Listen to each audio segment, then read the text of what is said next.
So how does a bill become a law, and where does this current act stand? Before an idea can become a law, it must first be drafted into a bill, which is what Mr. Sam Schneider and Suzanne Schultz have done. It is then introduced to the House or Senate, as Representative Ed Royce and Senator Richard Burr have done, sent to a separate committee within the House and Senate for deliberation, sent to the Rules Committee, which decides what kind of rules will be used when discussing and passing the act, and then sent to the rest of the House, or the floor, for further deliberation and a final vote. As you can see, even before Congress moves to vote for the bill can be killed in many different ways along the way. For example, after introduction, when a bill is sent to committee, if the committee decides to ignore the bill, then the bill will die without the entire Congress ever getting a chance to vote for it. Similarly, if the Rules Committee decides that the bill is not yet ready for approval by the entire House or Senate, it can send the bill back to the original committee, which can then choose to fix it or ignore it. Ignoring it would mean the bill would die. And of course, the bill can be killed again when the entire Congress votes on it, but fails to gather the necessary number of votes for passage. Even if the bill does gain enough votes and passes Congress, the President can choose to sign the bill into law or to veto it, which would send the bill back to the first step and essentially render it ineffective. Currently, the North Korean Refugee Adoption Act has been introduced to the House and Senate and sent to the respective Foreign Affairs committees.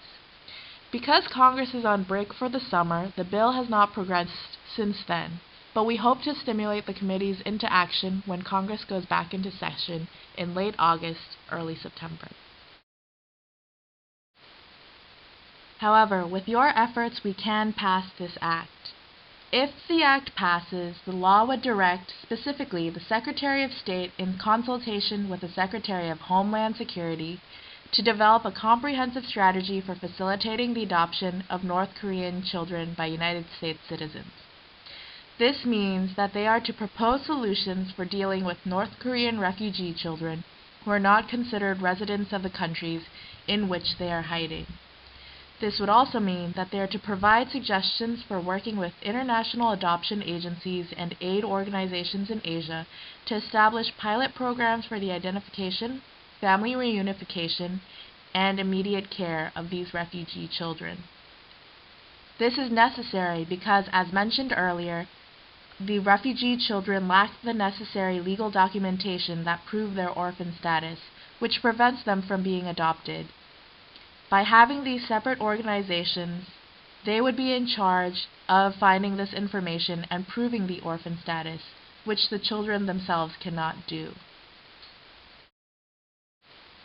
This act also demands that they propose solutions for assisting orphan children with Chinese fathers and North Korean mothers who are living in China and have no access to Chinese or North Korean resources.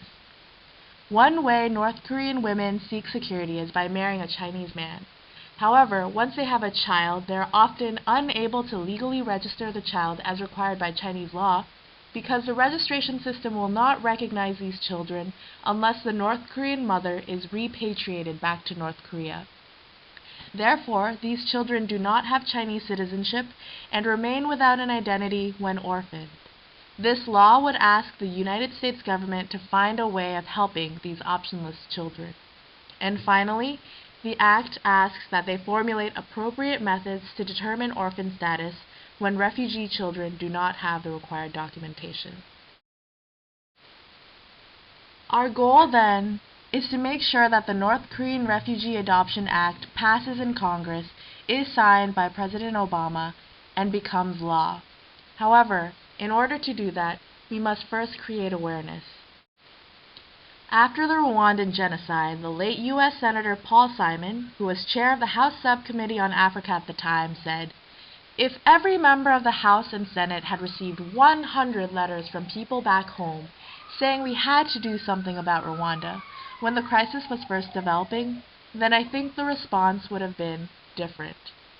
The message here is that if more awareness had been created before the tragedies had occurred, then the tragedies may have been prevented. Similarly, what we are trying to do here with the passage of the North Korean Refugee Adoption Act is to save these refugee children before an even greater tragedy occurs. So what do we need to do? Step 1 here says Inception. Now, how many of you have seen the movie Inception? If you haven't seen the movie is about creating an idea and planting it within someone's mind through dreams. Now, while we at KC may not be able to infiltrate dreams as they do in the movie, we can still plant ideas into minds. This is what creating interest awareness is all about.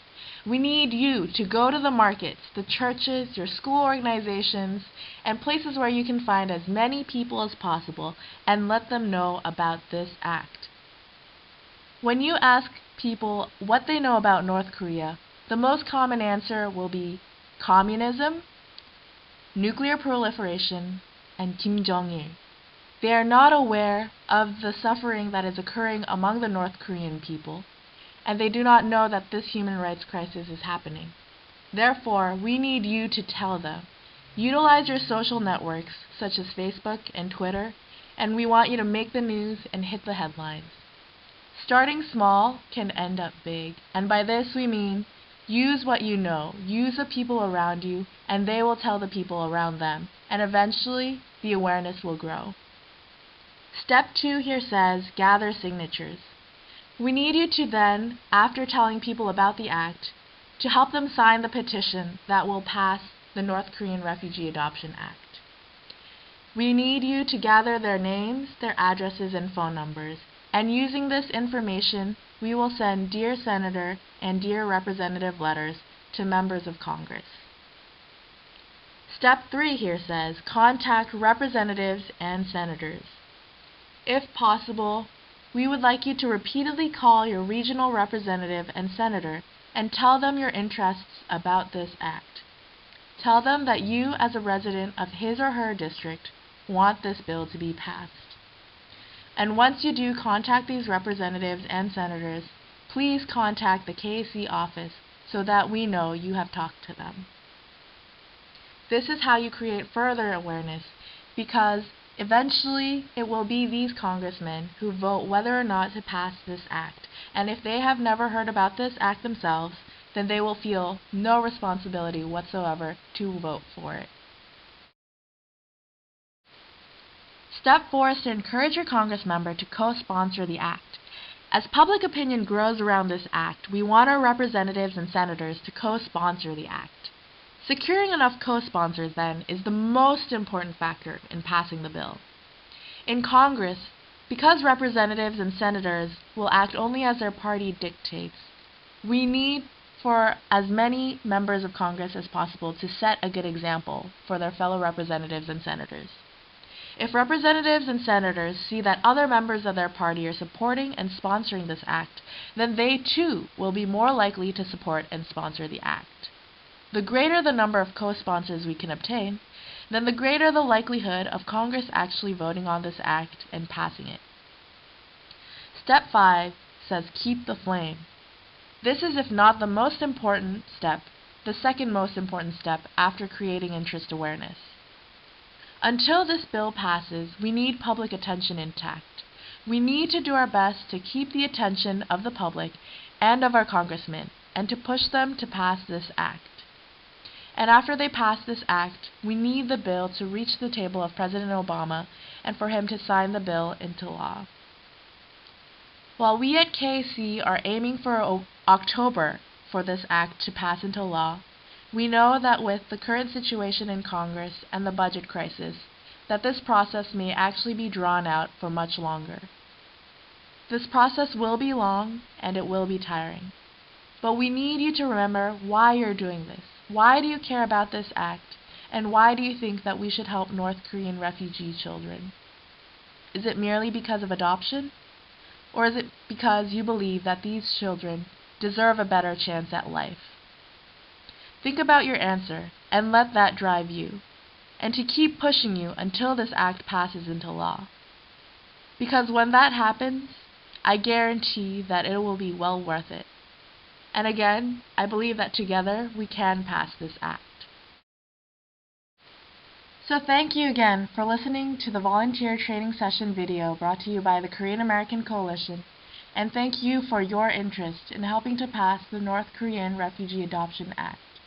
If you have any questions that you would like to ask us, please contact us by phone at 213-365-5999.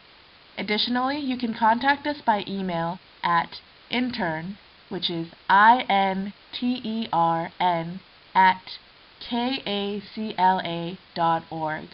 And for further information, please visit our website at www.kacla.org. Thank you so much again for listening,